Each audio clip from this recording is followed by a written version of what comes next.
नमस्कार मित्रों। आज हम आपको शिव प्रदोष व्रत के बारे में ए टू जेड जानकारी देंगे। आप बने प्रदोष रहें। व्रत कब करना चाहिए, कैसे करना चाहिए, क्यों करना चाहिए, किसको करना चाहिए और किस तरह करना चाहिए, ये सब जानकारी आज आप इस वीडियो के माध्यम से जान पाएंगे। भगवान भूत भावन भोलेनाथ का ये उत्तम व्रत स्टूडेंट, दंपति, वृद्ध सभी के लिए उपयोगी है। अगर आप निरोगी काया, राजकीय माया, समाज में ऊंचा पद और प्रतिष्ठा चाहते हैं, तो रवि प्रदोष व्रत आपके लिए है, जो इस वर्ष 19 मार्च, 30 जुलाई, 13 अगस्त, 10 और 24 दिसंबर 2023 को है। अगर आप चाहते हैं सभी सौम्य इच्छाओं की पूर्ति, सुयोग्य संतान और उनकी सद्बुद्धि, क्षय आदि रोगों की निवृत्ति, तो आपके लिए सोम प्रदोष व्रत सर्वोत्तम है, जो इस वर्ष 3 अप्रैल, 17 अप्रैल और 28 अगस्त 2023 को है। ध्यान रहे, 28 अगस्त श्रावण मास भी पड़ेगा। अगर आप मांगलिक हैं, शरीर में नाना रोग हो गए हैं, खून से संबंधित विकार सता रहे हैं, चर्म रोग हैं, पित्त विकार से परेशान हैं, ब्लड प्रेशर आदि, क्रोध अग्नि में धधकते हैं, तो आपके लिए भौम प्रदोष व्रत सर्वोत्तम है, जो इस वर्ष 12 सितंबर 2023 को और 9 जनवरी, 23 जनवरी 2024 को है।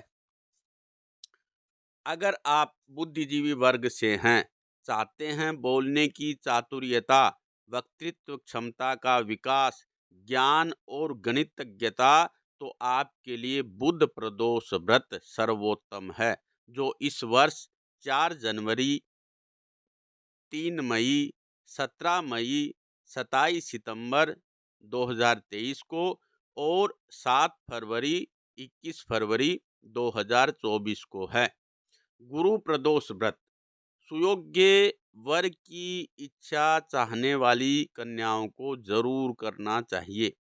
अगर आप चारों ओर से शत्रुओं से घिरे पड़े हैं, शिकार होते रहते हैं, ऑफिस पॉलिटिक्स के, चाहते हैं अपने पितरों की तृप्ति, बुजुर्गों का आशीर्वाद और अनचाहे खतरों का विनाश, तो आपके लिए गुरु प्रदोष व्रत करना सर्वश्रेष्ठ है, जो 19 जनवरी, 1 जून, 12 अक्टूबर, 26 अक्टूबर 2023 को है। चाहते हैं सुलक्ष सुयोग्य पत्नी, भाग्य वृद्धि, सौभाग्य प्राप्ति, भौतिक सुख सुविधा और संपन्नता, लक्ष्मी धन की प्राप्ति, नेम और फेम अगर आप चाहते हैं, तो शुक्र प्रदोष व्रत आपके लिए सर्वोत्तम है, जो 3 फरवरी, 10 नवंबर, 24 नवंबर 2023 को, 8 मार्च और 22 मार्च 2024 को रहेगा। ध्यान रखना, 10 नवंबर 2023 में धन त्रयोदशी भी है, तो आपको ये उत्तम व्रत जरूर करना। अगर चाहते हैं सुयोग्य संतान की प्राप्ति, दरिद्रता की घर से विदाई, पीड़ित कर रही है शनिदेव की साढ़े साती, आ रही हैं काम में रोज नई नई आपत्ति, पति पत्नी के झगड़े खत्म, चाह रहे हैं अच्छा पास पड़ोस से संबंध, नौकर चाकर की सुविधा और शरीर की जकड़न खत्म, वात जनित रोगों का समन, तो आपके लिए शनि प्रदोष व्रत, जो 18 फरवरी, 4 मार्च, 1 जुलाई, 15 जुलाई 2023 को और 6 अप्रैल 2024 ये प्रदोष व्रत महीने में 2 बार आता है, शुक्ल पक्ष में और कृष्ण पक्ष में त्रयोदशी तिथि को प्रदोष व्रत होता है। आप भगवान भोलेनाथ की कृपा से ये व्रत करें और विधि विधान करें और फिर कथा भी सुने। भाई लोग कथा आदि में कम रुचि रखते हैं, लेकिन महिलाएं प्रदोष व्रत की कथा ज़रूर सुनते हैं, तो कथा भी आपको सुना देते हैं। स्कंद पुराण के अंतर्गत प्रदोष व्रत की जो प्रचलित कथाएं वैसे तो बहुत हैं, पर प्रचलित जो कथा है वो ये है कि पूर्व काल में एक पुत्रवती ब्राह्मणी थी। उनके 2 पुत्र थे। वह ब्राह्मणी बहुत निर्धन थी। देवयोग से उसे एक दिन महर्षि सांडिल्य के दर्शन हुए। महर्षि के मुख से प्रदोष व्रत में शिव पूजन की महिमा सुनकर उस ब्राह्मणी ने ऋषि से पूजन की विधि हुई। कर्म का फल मनुष्य स्वयं ही भोगता है। इस प्रकार शिव पूजन करते हुए एक ही घर में उन्हें 1 वर्ष व्यतीत हो गया। एक दिन राजकुमार ब्राह्मण के पुत्र के साथ बसंत ऋतु में वन विहार करने के लिए गया। वे दोनों जब साथ साथ वन में बहुत दूर निकल गए तो उन्हें वहां पर सैकड़ों गंधर्व कन्याएं खेलती हुई दिखाई पड़ी। ब्राह्मण कुमार उन गंधर्व कन्याओं को क्रीड़ारत देखकर राजकुमार से बोला, यहाँ पर कन्याएं विहार कर रही हैं, इसलिए हम लोगों को अब और आगे नहीं जाना चाहिए, क्योंकि वे गंधर्व कन्याएं शीघ्र ही मनुष्यों के मन को मोहित कर लेती हैं। इसलिए मैं तो इन कन्याओं से दूर ही रहूंगा। परंतु राजकुमार उनकी बात अनसुनी कर कन्याओं के विहार स्थल पर निर्भीक भाव से अकेला ही आए हुए राजकुमार को देखकर मन में विचार करने लगी कि कामदेव के समान सुंदर रूप वाला यह राजकुमार कौन है। उस राजकुमार के साथ बातचीत करने के उद्देश्य से उस सुंदरी ने अपनी सखियों से कहा, सखियों, तुम लोग निकट के वन में जाकर अशोक, चंपक, मेलगिरी आदि ताजे फूल तोड़ लाओ, तब तक मैं तुम्हारी प्रतीक्षा यहीं पर ही करूंगी। उस गंधर्व कुमारी की बात सुनते ही वह सब सखियां वहां से चली गई। सखियों के जाने के बाद वह गंधर्व कन्या उस राजकुमार को स्थिर दृष्टि से देखने लगी। उन दोनों में परस्पर प्रेम का संचार होने लगा और सुंदरी कन्या ने उनसे कहा कि आप कौन हैं, यहाँ किस कारण से आपका आगमन हुआ। गंधर्व कन्या की बात सुनकर राजकुमार ने उत्तर दिया, मैं विदर्भ राज का पुत्र हूँ। मेरे माता पिता स्वर्गवासी हो चुके हैं। शत्रुओं ने मुझे मेरा राज्य से निष्कासित कर दिया और मेरा राज्य, धन आदि सब हरण कर लिया। राजकुमार ने अपना परिचय देकर उस गंधर्व कन्या से पूछा, आप कौन हैं, किसकी पुत्री हैं और इस वन में किस उद्देश्य से आई हैं, आप मुझे बताइए। राजकुमार की बात सुनकर गंधर्व कन्या ने कहा, मैं विद्रविक नामक गंधर्व की पुत्री अंशुमति हूँ। आपको देखकर आपसे बातचीत करने के लिए ही यहाँ पर सखियों का साथ छोड़कर रह गई हूँ। चाहती हूँ कि आपका और मेरा प्रेम सर्वदा बना रहे। इतनी बात कहकर उस गंधर्व कन्या ने अपने गले का बहुमूल्य मुक्ताहार राजकुमार के गले में डाल दिया। वह हार उन दोनों के प्रेम का प्रतीक बन गया। इसके पश्चात राजकुमार ने उस कन्या से कहा, हे सुंदरी, तुमने जो कुछ कहा वह सब सत्य है, लेकिन आप राजविहीन राजकुमार के पास कैसे रह सकी हो। मैं अपनी इच्छा से आपका वरण कर चुकी। अब आप परसों प्रातःकाल यहाँ पर आइएगा। मेरी बात कभी झूठ नहीं हो सकती। गंधर्व कन्या ने ऐसा कहकर पुनः अपनी सखियों के साथ वहाँ से चली गई। इधर वह राजकुमार भी शुचिव्रत के पास जा पहुँचा और उसने अपना सारा वृत्तांत कह सुनाया। इसके बाद वे दोनों घर लौट आए। घर पहुंचकर उन लोगों ने अपनी माता से सब हाल कहा, जिसे सुनकर वह ब्राह्मणी भी हर्षित हुई। गंधर्व कन्या द्वारा निश्चित दिन को वह राजकुमार शुचिव्रत के साथ उसी वन में पहुंचा। वहां पहुंचकर उन लोगों ने देखा गंधर्वराज अपनी पुत्री अंशुमति के साथ उपस्थित होकर प्रतीक्षा में बैठे हैं। गंधर्व ने उन दोनों राजकुमारों को अभिनंदन करके उन्हें सुंदर आसन पर बिठाया और राजकुमार से कहा, मैं परसों कैलाशपुरी को गया था। वहां पर भगवान शंकर पार्वती सहित विराजमान थे। उन्होंने मुझे अपने पास बुलाकर कहा, पृथ्वी पर राज्य से विहीन होकर धर्मगुप्त नामक राजकुमार घूम रहा है। शत्रुओं ने उसके वंश को नष्ट भ्रष्ट कर दिया है।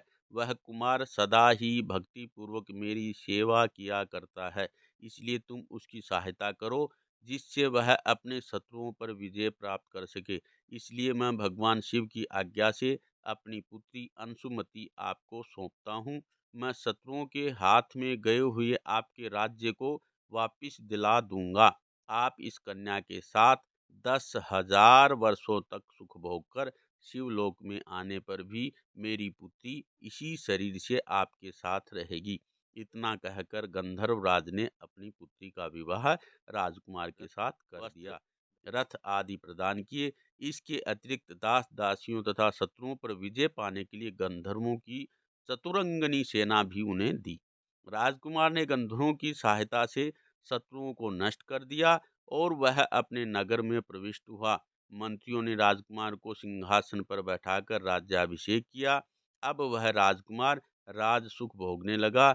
जिस दरिद्र ब्राह्मणी ने उसका पालन पोषण किया था, उसे ही राजमाता के पद पर आसीन किया गया और वह शुचिव्रत ही उसका छोटा भाई बना। इस प्रकार प्रदोष व्रत में शिव पूजन के प्रभाव से वह राजकुमार दुर्लभ पद को प्राप्त हुआ। जो मनुष्य प्रदोष काल में अथवा नित्य ही इस कथा को श्रवण करता है, वह निश्चय ही सभी कष्टों से मुक्त हो जाता है और अंत में वह परम पद का अधिकारी बन जाता है। बोलो शंकर भगवान की जय। प्रदोष व्रत में भगवान शंकर का पार्वती जी के सहित पूजन स्मरण करना चाहिए और नमः शिवाय शिवाय नमः शिवाय नमः ऐसा भी बोलना चाहिए, या आप इसको संकीर्तन में भी कर सकते हैं, जैसे ओम नमः शिवाय ओम नमः शिवाय ओम नमः शिवाय ओम शिवाय नमः ओम नमः शिवाय ओम नमः शिवाय ओम नमः शिवाय ओम शिवाय नमः। इस तरह से आप प्रदोष काल में समय व्यतीत करें। एक दूसरी कथा भी प्रचलित समय में किसी नगर में एक वैश्य रहता था। वह वैश्य बहुत ही धनी था, उसे किसी बात का कष्ट न था, परंतु उसके पास विशाल वैभव होते हुए भी कोई संतान न थी, जिसके कारण वह वैश्य हमेशा दुखी रहता था। वह वैश्य भगवान शिव का अनन्य उपासक था। प्रत्येक सोमवार को वह शिव जी की पूजा तथा व्रत किया करता था। सोमवार के दिन सायंकाल वह शिव मंदिर में दीपक जलाता, उन्हें अनेकों प्रकार के व्यंजन अर्पित किया करता था। इसके बाद पत्नी सहित भगवान का प्रसाद ग्रहण करता था। उस वैश्य के भक्ति भाव को देखकर पार्वती जी दयार्द्र हो गई और शिव जी प्रति सोमवार को आपका पूजन कितनी श्रद्धा से करता है, आप इसकी संतानहीनता दूर क्यों नहीं करते। पार्वती जी की बात सुनकर शिव जी ने कहा, हे देवी, इस वैश्य को संतान न होना इसके पूर्व जन्म का फल है और वह अपने कर्मों का फल भुगत रहा है। पार्वती जी ने कहा, हे भगवान, यदि आप अपने भक्तों का कष्ट दूर नहीं करेंगे तो भक्तजन और कहाँ जाएं और उनके कौन दुख दूर करेंगे, इसलिए आप उसे अवश्य ही पुत्रवान बनाइए। पार्वती जी के उत्तर में शिव जी ने कहा, हे देवी, मैं तुम्हारे आग्रह से उसे पुत्र प्राप्ति का वर देता हूँ, परंतु इसके भाग्य में पुत्र सुख न होने के कारण वह पुत्र केवल 12 वर्ष तक ही जीवित रह सकेगा। कुछ काल के अनंतर भगवान शिव जी की कृपा से वैश्य की पत्नी गर्भवती हुई और 10वें माह में उसके सुपुत्र रत्न की प्राप्ति हुई। पुत्र उत्पन्न होते वैश्य के घर में अत्यंत आनंद मनाया गया, परंतु फिर भी वैश्य निश्चित न हो सका, क्योंकि वह जानता था कि यह पुत्र केवल 12 वर्ष तक ही मेरे साथ रहेगा। इस प्रकार आनंद मंगल में 11 वर्ष का समय व्यतीत हो गया। एक दिन उसकी माता ने पति से पुत्र के विवाह के लिए आग्रह किया। वैश्य ने अपनी पत्नी से कहा, अभी विवाह की क्या चिंता है, अभी तो मैं इसे काशी में विद्या अध्ययन के लिए भेजना चाहता हूँ। पत्नी से ऐसा कहकर उस वैश्य ने लड़के के मामा को बुलाया और उसे अत्यंत धन देकर कहा, तुम अपने इस भांजे को पढ़ाने के लिए काशी ले जाओ, परंतु एक बात याद रखना, मार्ग में ब्राह्मणों को भोजन दक्षिणा देते हुए यज्ञ वे दोनों विदा होकर रास्ते में ब्राह्मणों को भोजन दक्षिणा देते यज्ञ करते एक नगर से दूसरे नगर तक पहुँचे। संयोग से उस नगर के राजा की कन्या का विवाह उसी दिन था। कन्या अत्यंत सुंदरी और सुलक्षणा थी, परंतु जिस राजकुमार से विवाह होने वाला था वह एक आंख का काना था। के पिता को इस बात की बहुत चिंता थी। जब उसने वैश्य के उस सुंदर पुत्र को देखा तो उसने उसके मामा से कहा, यदि आप अपने भांजे को कुछ समय के लिए मुझे दे दें तो आपकी बहुत बड़ी कृपा होगी। विवाह के पश्चात मैं इसको आपके पास वापस भेज दूंगा और आपको बहुत सा धन दूंगा। वर के पिता के इस प्रस्ताव से वह सहमत हो गया और उसने अपने भांजे को नकली वर बनाकर विवाह मंडप में भेज दिया। संपन्न हुआ, परंतु जब वैश्य पुत्र सिंदूर दान करके वापिस लौटने लगा तो उसने उस राजकुमारी की साड़ी के एक छोर पर लिख दिया कि हे प्रिय, तुम्हारा विवाह मुझ वैश्य पुत्र के साथ हुआ है। अब मैं पढ़ने के लिए काशी जा रहा हूँ। अब तुम्हें एक नकली वर के साथ विदा होना पड़ेगा, जो कि एक आंख से काना है और तुम्हारा पति नहीं है। इतना लिखकर वह वैश्यपुत्र चला गया। विदाई के समय जब राजकुमारी ने अपनी साड़ी पर वैश्यपुत्र द्वारा लिखित बात पढ़ी तो उसने राजकुमार के साथ जाना अस्वीकार कर दिया और उत्तर में कहा, यह मेरा पति नहीं है, मेरा पति तो वैश्यपुत्र है जो इस समय पढ़ने के लिए काशी गया है। राजकुमार की बात सुनकर उसके माता पिता बहुत ही सोच में पड़ गए और वर के पिता द्वारा किए गए छल से दुखी हुए। कन्या को विदा न किया, बारात खाली हाथ वापिस लौट गई। उधर वे दोनों वैश्य काशी पहुंचे। वहां जाकर वैश्य पुत्र विद्याध्ययन तथा उसका मामा यज्ञ संपन्न आदि में लग गया। इस प्रकार कुछ ही दिनों तक के बाद उस लड़के के 12 वर्ष पूरे हो गए। उस दिन यज्ञ हो रहा था। लड़के ने अपने मामा से कहा, आज मेरी तबीयत ठीक नहीं है, इसलिए मैं सोने के लिए जा रहा हूँ। थोड़ी देर बाद आकर जब मामा ने देखा तो भांजे को मृत अवस्था में पाया, जिसे वह देखकर बहुत दुखी हुआ। परंतु उधर यज्ञ कार्य चल रहा था, इसलिए यज्ञ भंग न होने पाए, इस भय से मौन ही रहा। उस यज्ञ की पूर्णावति हो गई। सभी ब्राह्मण वहां से चले गए तो वह जोरों से विलाप करने लगा। उस समय देवयोग से पार्वती के साथ शिवजी उधर आए। उस विलाप को सुनकर पार्वती जी का मन दयार्द हो उठा और वह शिवजी से बोली, हे भगवान, इतना करुण क्रंदन कौन कर रहा है? आप वहां चलकर देखिए कि उसके रोने का कारण क्या है। पार्वती जी के आग्रह से शिवजी उस स्थान पर गए। वहां पहुंचकर जान लिया और कहा, हे भगवान, आपके वरदान से उत्पन्न बालक मृत हो चुका है, इसका क्या कारण है? शिव जी बोले, हे देवी, यह बालक अपनी पूरी आयु समाप्त कर चुका, अब मृत्यु। पार्वती जी ने कहा, हे शिव जी, आपने जिस प्रकार कृपा करके इसे 12 वर्ष की आयु दी थी, उसी प्रकार अनुग्रह करके इसे जीवन की पूरी आयु प्रदान की। जी के आग्रह से शिव जी ने उस बालक को जीवन दान दिया और स्वयं पार्वती जी सहित शिवलोक को चले गए। इधर शिव जी से वरदान पाकर वह बालक भी उठा और कुछ दिनों बाद अपने मामा के साथ अपने घर को प्रस्थान किया। वहां से चलकर पुनः उसी नगर में आया जहां उसका विवाह राजकुमारी के साथ हुआ था। वहां उसने यज्ञ कराकर ब्राह्मणों को भोजन तथा दक्षिणा दी। ब्राह्मणों द्वारा राजा को यह सूचना मिली कि काशी से एक वैश्य पुत्र आया जो ब्राह्मणों को भोजन और दक्षिणा दे रहा है। राजा उसे देखने के लिए गया। वहां जब राजा ने प्रत्यक्ष रूप से अपने दामाद को देखा तो उसकी खुशी का ठिकाना न रहा। वह आदर पूर्वक अपने महल में ले आया। कुछ दिनों तक आदर भाव करने के बाद अपनी पुत्री को अत्यंत धन देकर वैश्य पुत्र अपनी पत्नी और मामा के साथ अपने नगर को चला। जब सब लोग घर के समीप पहुंचे तो उसके मामा ने कहा, तुम लोग यहीं रुको, मैं घर जाकर आने की खबर देता हूँ। इधर उस बालक का पिता अपनी पत्नी सहित छत पर बैठा था और अपने मन में संकल्प कर रखा था कि यदि मेरा पुत्र काशी से लौटकर नहीं आएगा तो हम दोनों यहीं से ही नीचे कूदकर अपने प्राण गंवा देंगे। जब लड़के के मामा ने जाकर कहा कि तुम्हारा पुत्र विद्या अध्ययन करके अपनी पत्नी के साथ सकुशल लोगों ने अपने पुत्र और पुत्र वधू का स्वागत किया और नियम पूर्वक सोमवार का व्रत रखकर शिव जी की पूजा करने लगे। जो व्यक्ति सोमवार को व्रत रखकर श्रद्धा पूर्वक शिव पूजन करते हैं, इस कथा को पढ़ते और सुनते हैं, वे निश्चय ही सभी कष्टों से मुक्त होकर मनोवांछित फल को प्राप्त करते हैं। इस तरह से आप शिव प्रदोष व्रत नित्य हर प्रदोष व्रत में करें। प्रदोष व्रत दो ही तरह के होते हैं, एक निर्जल व्रत और एक नक्त व्रत।